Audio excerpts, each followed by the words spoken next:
तो हेलो दोस्तों, आज का वीडियो काफ़ी ज़्यादा इंटरेस्टिंग होने वाला है। जैसे कि आपने थंबनेल देखा होगा कि पुष्कर जी ने बोला था कि स्टॉक मार्केट से हम 1 करोड़ रुपए कमा सकते हो। तो ये क्या रियलिटी में पॉसिबल है या फिर नहीं, और उनकी कही हुई कई सारी बातें हैं जो कि मैं एग्री करता हूँ। ये सारी बातें मैं इस वाली वीडियो में डिस्कस करूंगा। तो यहाँ पे पुष्कर जी ने हमें सबसे पहले उस वाली वीडियो में एक बात बताई थी कि सिंगल स्टॉक के अंदर इन्वेस्ट होने से हमें क्या फायदा होता है और हमें नुकसान क्या होता है, और साथ ही साथ इसे कैसे टैकल करना चाहिए। तो वहाँ पे हमें एक एग्जांपल दिया था रिलायंस कंपनी का। तो रिलायंस के अंदर अगर आप इन्वेस्ट हो जाते हो, आज आपने इन्वेस्ट किया, आपके सारे शेयर्स आपके डीमेट अकाउंट के अंदर आ जाएंगे। तो अगर समझो रिलायंस आने वाले टाइम में अच्छा परफॉर्म करती है, अच्छी सर्विसेज प्रोवाइड करती है, तो इवेंचुअली आपका स्टॉक बढ़ेगा, आपको कैपिटल गेन होगा। लेकिन अगर समझो रिलायंस डूब जाती है तो इवेंचुअली आपका सारा पोर्टफोलियो खाली हो जाएगा और आपको नुकसान हो जाएगा। तो अभी इसे टैकल करने के लिए हमारे पास एक ऑप्शन आ जाता है जिसे हम बोलते हैं इंडेक्स इन्वेस्टिंग। तो इंडेक्स इन्वेस्टिंग के अंदर हम इंडेक्स फंड के थ्रू इन्वेस्ट कर सकते हैं या फिर ETF के थ्रू इन्वेस्ट कर सकते हैं। लेकिन अभी ये जान लेते हैं कि यार इंडेक्स होता क्या है। ये सारी बातें पुष्कर जी ने उनकी वीडियो में एक्सप्लेन की थी। उनकी वीडियो की लिंक आपको नीचे डिस्क्रिप्शन बॉक्स के अंदर मिल जाएगी। लेकिन मैं आपको थोड़ा और इजीली समझाने की कोशिश करूंगा और साथ ही साथ मेरा उसके ऊपर क्या टेक है ये सारी बातें भी बताऊंगा। सो अभी बात करते हैं कि इंडेक्स होता क्या है। तो इंडिया के अंदर 2 एक्सचेंज है, NSE और BSE।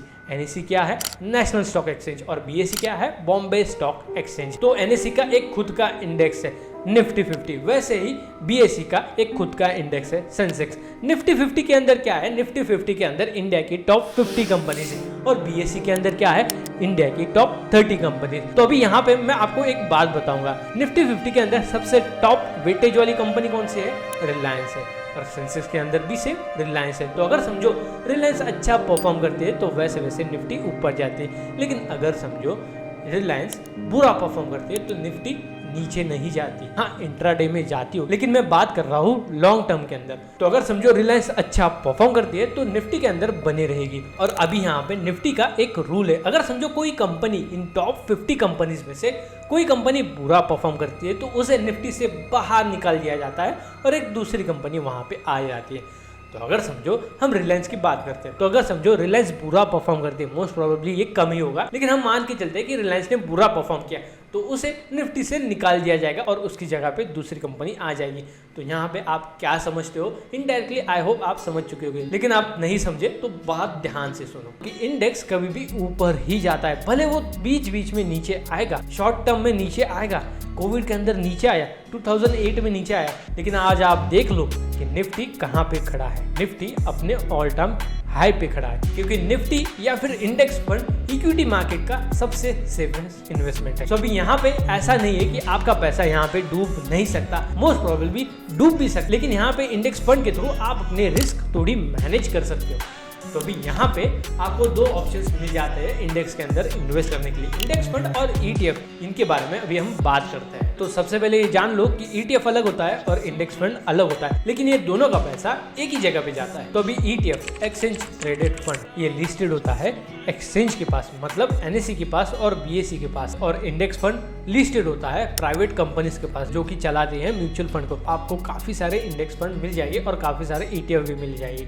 ETF आपको निफ्टी 50 के ऊपर मिलेगा, निफ्टी 100 के ऊपर मिलेगा, या फिर स्मॉल कैप के ऊपर मिलेगा, मिड कैप के ऊपर मिलेगा। काफी सारे ETF यहाँ पे अवेलेबल है। इनफैक्ट आप ETF US कंपनीज का भी ले सकते हो, और इंडेक्स फंड के साथ भी यही फंड है। आपको काफी सारे ऑप्शंस अवेलेबल होते हैं ETF के अंदर और इंडेक्स फंड के अंदर। तो अभी हम इस वाली वीडियो में जैसे कि पुष्कर राज सर ने SBI ETF लिया था उसी के बारे में बात करें। तो ये ETF NSE के ऊपर लिस्टेड है। ETF को आप कभी भी बाय कर सकते हो, कभी भी ट्रेड कर सकते हो, कभी भी सेल कर सकते हो, और कभी भी आप उससे लिक्विडेट हो सकते हो। लेकिन इंडेक्स फंड के अंदर मोस्ट प्रोबेबली आप वो सब नहीं कर सकते। आप उसे ट्रेड नहीं कर सकते, कभी भी बाय नहीं कर सकते, कभी भी सेल नहीं कर सकते। उसको एक पर्टिकुलर टाइम होता है और वो आपके डीमेट अकाउंट के अंदर नहीं रहता, लेकिन ETF आपके डीमेट अकाउंट के अंदर रहता है और उसके ऊपर आपका टोटल कंट्रोल रहता है। यहाँ पे आप कुछ भी मॉडिफाई कर सकते हो, आपके हिसाब से क्वांटिटी ले सकते हो, आपके हिसाब से कभी भी बेच सकते हो। और ETF का एक्सपेंस रेशियो भी बहुत ज्यादा कम होता है कंपेयर टू इंडेक्स फंड या फिर म्यूचुअल फंड।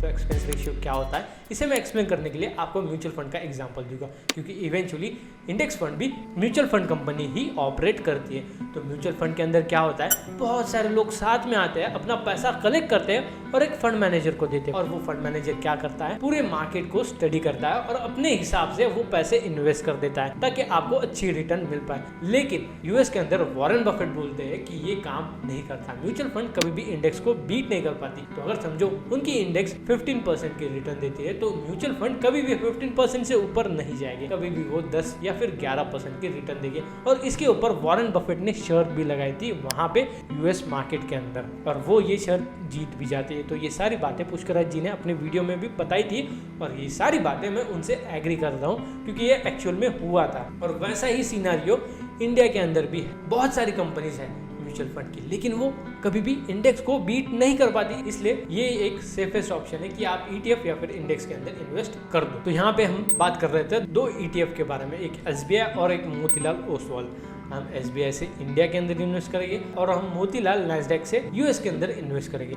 तो अभी यूएस के अंदर और इंडिया के अंदर इन्वेस्ट करने से हमें क्या फ़ायदा होगा, हमें डाइवर्सिफिकेशन का फ़ायदा होगा। इसको अभी एक्सप्लेन करने के लिए मैं एक और एग्जांपल देता हूँ। तो अगर समझो इंडिया की इकोनॉमी गिर जाती है तो आप क्या करोगे, आपका सारा पैसा तो इंडिया के अंदर लगा है और इंडिया की इकोनॉमी अगर गिर गई तो आपका सारा पैसा भी गिर जाएगा। लेकिन अगर समझो आपने यूएस के अंदर भी पैसा डाला है और इंडिया के अंदर भी पैसा डाला है, इंडिया का मार्केट गिर गया, लेकिन यहाँ पे आपका यूएस का मार्केट होगा जो कि आपको सपोर्ट करेगा ऐसे बैड टाइम्स के अंदर। लेकिन कभी भी आप ये देखो कि इंडेक्स लॉन्ग टर्म में ऊपर ही जाता है तो आपको बस इंडेक्स के अंदर बने रहना है, मतलब मार्केट के अंदर बने रहना है। तो अभी बात करते हैं कि अगर यूएस का मार्केट गिर जाता है तो आपको यहाँ पे इंडियन स्टॉक मार्केट तो सपोर्ट करेगा ना। तो इस वजह से डाइवर्सिफिकेशन करना बहुत ज्यादा इंपॉर्टेंट है। तो डाइवर्सिफिकेशन बस कंट्रीज या फिर ETF के अंदर मत करो, आपको एसेट क्लास के अंदर करना पड़ेगा जिससे आपको मैक्सिमम बेनिफिट्स होंगे। एसेट क्लास मतलब क्या, जैसे कि bonds, real estate, rental properties, equity, commodities और गोल्ड, ये सारे एसेट क्लास है जिसके अंदर मैं आपको रेकमेंड करूंगा कि डाइवर्सिफिकेशन करने के लिए आप इसके अंदर भी इन्वेस्ट कर सकते हो। लेकिन अगर आप स्टार्ट कर रहे हो तो मैं आपको बहुत ज़्यादा हाईली सजेस्ट करूंगा कि आप ETF के अंदर इन्वेस्ट करो। और ये सारी बातें पुष्कराज जी ने हमें बताई थी उनकी वीडियो में और ये सारी बातें काफ़ी ज़्यादा करेक्ट है और मैं भी इनके साथ एग्री करता हूँ। और अभी ये 1 करोड़ की थ्योरी को प्रूव करने के लिए मैंने मेरी तरफ से SBI ETF निफ्टी 50 के अंदर 5000 रुपीज़ की SIP स्टार्ट कर दी है, जो कि हम देखेंगे कि आने वाले टाइम में कैसे परफॉर्म करती है ओवर दी लॉन्ग टर्म। मैं आपको ये शॉर्ट टर्म के लिए बोल नहीं रहा हूँ। अगर आपको ये सारा ट्रैक रिकॉर्ड चेक करना है तो आपको पता है क्या करना पड़ेगा, आपको ये चैनल के ऊपर आके सब्सक्राइब करना पड़ेगा जिससे आपको आने वाले टाइम में अपडेट्स मिलती रहेगी। और वो मेरे 5000 रुपीज़ कितने बढ़ते हैं ये सारी बातें मैं आपको बताते रहूँगा ये चैनल के ऊपर।